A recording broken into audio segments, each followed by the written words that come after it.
Hello friends, welcome to my channel. Bright Gyan set 2 होने वाला है। स्टैटिक जीके का इससे पहले एक सेट हो चुका है। अगर आप लोग नहीं देखे हैं तो जा करके देख सकते हैं। और ये बिहार एसएससी स्पेशल है। ये एग्ज़ाम में क्वेश्चन देखने को जरूर मिलेगा। इस वीडियो में हम कम बातें करते हैं और काम की बातें करते हैं, और इस वीडियो में ही याद कराने की कोशिश करते हैं, इसलिए धीरे धीरे बोलते हैं ताकि आप इसको वॉइस की तरह भी सुन करके याद कर सको अगर आपके पास देखने का टाइम नहीं है। चलिए स्टार्ट करते हैं बिना किसी देरी के। पहला क्वेश्चन है, निम्नलिखित में कौन सा जोड़ा सही नहीं है। देखिएगा तो आपको पता होगा हरभजन सिंह के बारे में। हरभजन सिंह क्या खेलता है? क्रिकेट खेलता है। क्या खेलता है? क्रिकेट खेलता है। इसको क्या कहते हैं प्यार से? निकनेम क्या है? The terminator. क्या नाम है? The terminator. साइना नेहवाल क्या खेलती है? बैडमिंटन खेलती है। ज्वाला गट्टा क्या खेलता है? बैडमिंटन खेलता है। विराट कोहली क्या खेलता है? क्रिकेट खेलता है। अब देखिए क्रिकेट की बात आई तो अब इसका जो इससे पहले हेडक्वार्टर कहाँ हुआ करता था? हेडक्वार्टर हुआ करता था लॉर्ड्स में। लॉर्ड्स में हुआ करता था। और लॉर्ड्स कहाँ है? इंग्लैंड के अंदर पड़ता है। अब ये इसका ट्रांसफ़र होकर के 2005 में हेडक्वार्टर कहाँ बना गया है? हेडक्वार्टर बनाया गया है आपका दुबई में। और दुबई कहाँ पड़ता है? यूएई में पड़ता है। ठीक है। अब ये देखिए यहाँ क्यों हेडक्वार्टर बनाया गया? क्योंकि देखिए ये दुबई जो है टैक्स फ्री है, तो आईसीसी को टैक्स नहीं देना पड़ता। और आईसीसी से ज़्यादा कमाने वाला कौन है? फीफा है। ठीक है, समझ गए? और ये समझ गए, इतना सा काफ़ी है। चलिए अगला क्वेश्चन देखिएगा। संतोष ट्रॉफी किस खेल से संबंधित है? तो संतोष ट्रॉफी किससे संबंधित है? फुटबॉल से संबंधित है। संतोष ट्रॉफी किससे संबंधित है? फुटबॉल से। अब देखिएगा इसके खिलाड़ी की बात करते हैं। कुछ HCF याद करिएगा आप। HCF मतलब हॉकी, क्रिकेट और फुटबॉल में कितना खिलाड़ी है? तो आप कैसे याद रखोगे? एज को हम ऐसे लिखते हैं ना, तो बस याद रखोगे, खाली सिर्फ ऐसे कर दोगे। ठीक है, तो ये क्या हो गया? 11 खिलाड़ी। इसको गायब कर दोगे तो कितना हो गया? 11 खिलाड़ी। हॉकी, क्रिकेट और फुटबॉल में कितना खिलाड़ी है? 11 खिलाड़ी है। समझ गए? चलिए अगला क्वेश्चन देखिएगा।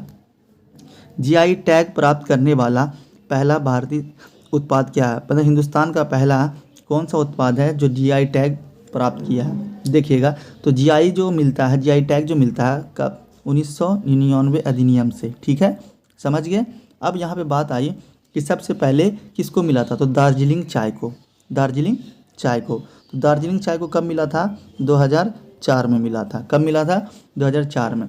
दार्जिलिंग कहाँ है? वेस्ट बंगाल के अंदर पड़ता है। ठीक है, अब आगे देखिएगा। अल्फांसो आम। तो अल्फांसो आम कहाँ का है? महाराष्ट्र का है। अल्फांसो आम कहाँ का है? महाराष्ट्र का। अब मगही पान कहाँ है? बिहार का। ये दोनों को कितने में मिला? 2018 में मिला। 2018 में। समझ गए?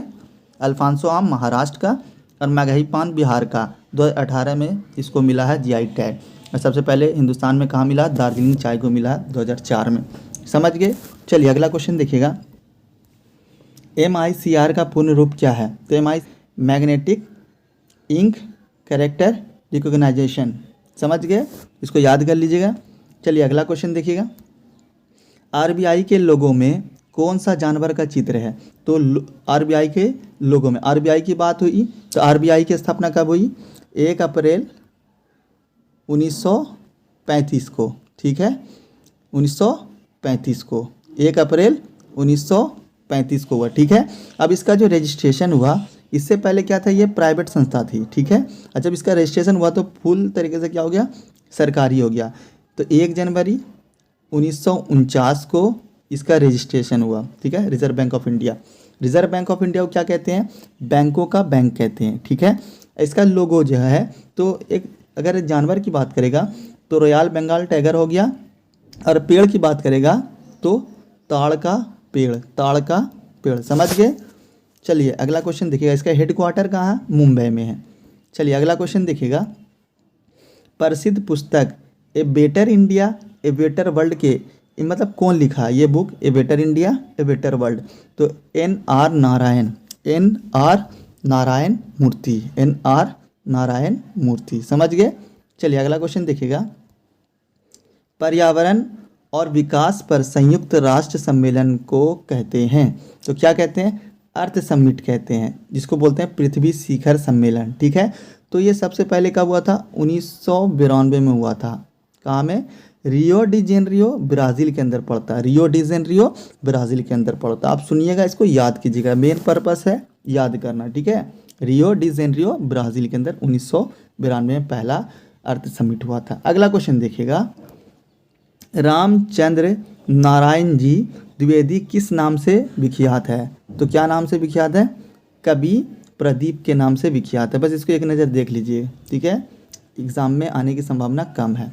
अगला क्वेश्चन देखिएगा, केप ऑफ गुड होप के रास्ते भारत तक के समुद्री मार्ग की खोज किसने की थी? तो किसने की थी? वास्को डिगामा ने की थी। वास्को डिगामा ने 1498 ईस्वी में, 1498 ईस्वी में। समझ गए? जिम कॉर्बेट कहाँ है? जिम कॉर्बेट नेशनल पार्क आपको कहाँ देखने को मिलेगा? उत्तराखंड में देखने को मिलेगा। समझ गए? चलिए अगला क्वेश्चन देखिएगा, और ये कोलंबस जो है तो ये अमेरिका की खोज किया था। किसकी खोज? अमेरिका की। चलिए अगला क्वेश्चन देखिएगा, कौन सुमेलित नहीं है? तो 16 अक्टूबर को क्या है? विश्व खाद्य दिवस, सही है। 9 अक्टूबर को क्या है? विश्व डाक दिवस, ठीक है। और 8 अक्टूबर को क्या है? भारतीय वायुसेना दिवस। और 5 अक्टूबर अंतर्राष्ट्रीय वृद्धजन दिवस नहीं है, 1 अक्टूबर को है। कितने अक्टूबर को? 1 अक्टूबर को। तो 1 अक्टूबर के दिन दो चीज़ है, एक है अंतर्राष्ट्रीय वृद्धजन दिवस और दूसरा क्या है? अंतर्राष्ट्रीय कॉफ़ी दिवस। कैसे याद करोगे? वृद्धजन जो बूढ़ा हो जाता है तो वह क्या, कॉफ़ी वगैरह नहीं पचा पाता, ठीक है, उसको गैस बनने लगता है पेट में। समझ गए? अब 8 अक्टूबर और 9 अक्टूबर को आप याद करोगे कैसे? वायुसेना में आपका कोई भाई काम करता है, ठीक है, जॉब करता है, तो आप उसको क्या भेजें? डाक भेजें, ठीक है। तो पहले वायुसेना में काम करेगा तब ना आप डाक चिट्ठी भेजोगे उसको। तो 8 अक्टूबर और 9 अक्टूबर आप याद कर लो। समझ गए? अगला क्वेश्चन देखिएगा, बैंकिंग लोकपाल योजना की शुरुआत किसने की? तो बैंकिंग लोकपाल योजना की शुरुआत किसने की? तो रिजर्व बैंक ऑफ इंडिया ने की। रिजर्व बैंक ऑफ इंडिया को क्या कहते हैं? बैंकों का बैंक कहते हैं। इसकी स्थापना कब हुई? तो 1 अप्रैल 1935 को हुई, ठीक है। इसका रजिस्ट्रेशन कब हुआ? 1 जनवरी 1949 को इसका रजिस्ट्रेशन हुआ, ठीक है। इसका हेडक्वार्टर कहाँ? आपको मुंबई में देखने को मिलेगा। समझ गए? अब बैंकिंग लोकपाल बनाने का क्या मकसद है? जैसे देखिए, कोई भी बैंक में कोई कर्मचारी अगर कोई काम नहीं कर रहा तो उसको शिकायत करने के लिए बैंकिंग लोकपाल योजना की शुरुआत हुई थी, ठीक है। समझ गए?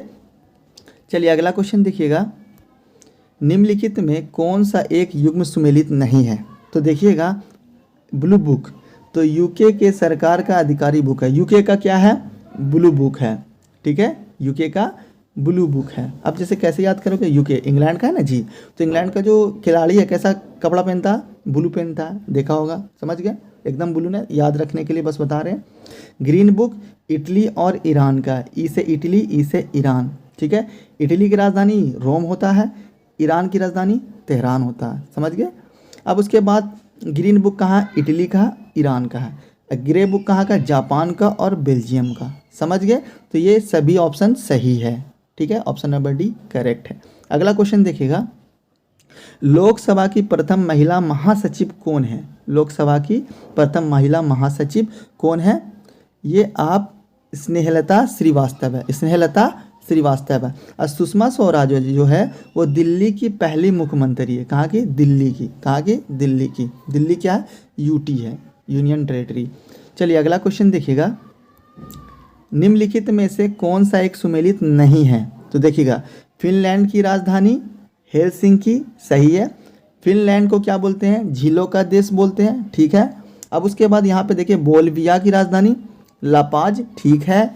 यूक्रेन की राजधानी कीव, बहुत फेमस है, इसको तो जानना चाहिए, यूक्रेन की राजधानी कीव। इथोपिया की राजधानी क्या है? लुसाका नहीं है। क्या नहीं है? लुसाका नहीं है, ठीक है। क्या नाम है? अदिस अबाबा, अदिस अबाबा नाम है, ठीक है, इसकी राजधानी, ठीक है। कैसे याद करोगे? इथोपिया, इथोपिया से याद रखोगे थप्पड़, थप्पड़ अगर किसी को मारता है तो बच्चा क्या बोलता है? अब्बा अब्बा। पापा को क्या कहते हैं? अब्बा। तो अब्बा अब्बा अबाबा आपको याद आ जाएगा, इथोपिया, ठीक है। और क्या है इसका करेंसी? क्या है? वीर। अब इसको भी कैसे याद रखोगे? देखिएगा, इथोपिया, पापा अगर मारेगा थप्पड़ तो बेटा बोलेगा अब्बा अब्बा, और जो सह पापा का थप्पड़ वो क्या बन जाएगा? वीर बन जाएगा। तो इस तरह से आप इसको याद रख सकते हो, ठीक है। फनी है मगर याद रखने के लिए ये तरीका है। अगला क्वेश्चन देखिएगा, मरणोपरांत भारत रत्न से सम्मानित प्रथम व्यक्ति कौन थे? तो मरणोपरांत, मरने के बाद भारत रत्न मिला पहली दफ़ा किसको मिला? तो लाल बहादुर शास्त्री को मिला। कब मिला? 1966 में। देखिए इसकी मृत्यु क्या हुआ, इसकी मृत्यु कैसे हुई, ये ताशकंद समझौता करने के लिए गए थे, ठीक है। तो उसी दौरान उसके कुछ समय के बाद क्या हुआ, इसको जहर देने से इसकी मृत्यु हो गई, गुप्त तरह से हुई थी, पता नहीं चला कि कौन मारा, ठीक है। तो 1966 में इसको पहली बार मिला। अब देखिएगा, नानाजी देशमुख, प्रणब मुखर्जी ये राष्ट्रपति है, भूपेन हजारिका, ये तीनों को कब मिला, 2018 में मिला, 2018 में मिला, ठीक है। कब मिला, 2018 में मिला, समझ गए। अगला क्वेश्चन देखिएगा, आर्ट ऑफ लिविंग के प्रस्तावक और प्रचारक कौन है, तो श्री श्री रविशंकर है। बस इसको एक बार देख लीजिए, ये इंपॉर्टेंट क्वेश्चन उतना नहीं है। अब देखिएगा अगला क्वेश्चन, लिखित दस्तावेज है जो एक मानव विज्ञान संस्करण का चित्रण दर्शाना अनुसंधान तैयार करता है। मतलब क्या है ऐसा जो लिखित दस्तावेज है जो मानव विज्ञान संस्करण का चित्रण दर्शाता है, तो क्या है, एथनोग्राफी। क्या है, एथनोग्राफी। क्या है, एथनोग्राफी। सही समझ गए। चलिए अगला क्वेश्चन देखिएगा, बैडमिंटन का जाल केंद्र में कितना ऊंचा होता है, तो 5 फीट ऊंचा होता है केंद्र में, समझ गए। चलिए अगला क्वेश्चन देखिएगा, साजन प्रकाश किससे संबंधित है। देखिए ये नाम अगर आपको आता है तो आप गूगल पे इसका फोटो देख लीजिए, आपको इससे याद रहेगा। तो क्या करता है साजन प्रकाश, तैराकी से संबंधित है, समझ गए। चलिए अगला क्वेश्चन देखिएगा, ये आज का लास्ट क्वेश्चन है, दादा साहेब फाल्के पुरस्कार निम्नलिखित में से किस क्षेत्र में दिया जाता है। तो दादा साहेब क्या था, डायरेक्टर था ना, तो सिनेमा का डायरेक्टर था, तो सिनेमा के रूप में दिया जाता है, ठीक है, सिनेमा में दिया जाता है, समझ गए। चलिए आज के लिए इतना सही रहने दीजिए, चलिए थैंक यू।